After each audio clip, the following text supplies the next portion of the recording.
maxay horta kaaga dhigan tahay inaad guulaysatid galabta oo markii labaad lagu doortay xildhibaan federaal? waa ku faraxsanahay in mar labaad la doorto xildhibaan. mahadnaqaas iyo abaalkaasna waxaa iskale dadkii doortay.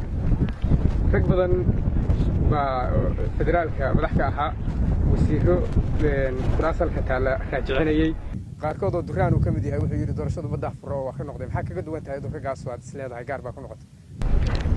wallaahi qofba dee kuraastanu waa kuraas beeleed, doorashadana waa doorasho dadban.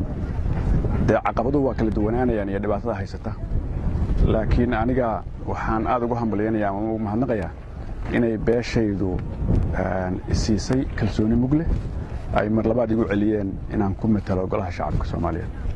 rag baa waxay leeyihiin kursiga waa ku tartami lahayne madaxweyne ku-xigeenka Axmed Cilmi Cismaan baa odayga nafta dul dhigay wuxuu yidhi ninkaas nama taaban karo. arrintaa maxaa ka jira?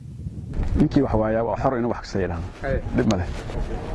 waa gartay 5 sano oo aad wasiirahay Puntland waa deegaankaagii iyo dawladda federaalka oo madaxda ka ahayd xiriirkoodu ma wanaagsanay, laakiin waxaa la leeyahay harga hoose ka dhaxeeyay madaxweynaha Puntland iyo wasiir bidhaan oo ay ka mid yihiin shatiyada la siiyo maraakiibta kalluumaysiga waliba kuwa jiriifka. arrintaa maxaa ka jira?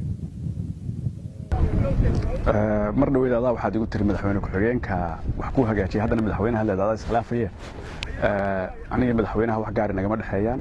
kursigan kursi beeleed buu ahaa, beeshii baana ay siisay. dadka madaxweynaha eedaynaya iyaga soo weydiiya. arrintaada waddanku waa wax badan ma kala qarsoona oo waa la xog baa la soo hayaayo badbaado qaran madaxweyne Deni oo isagana la ilaafayo inuu musharax yahay.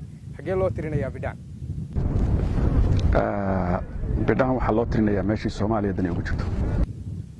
oo waa xagee? way soo bixi doontaa.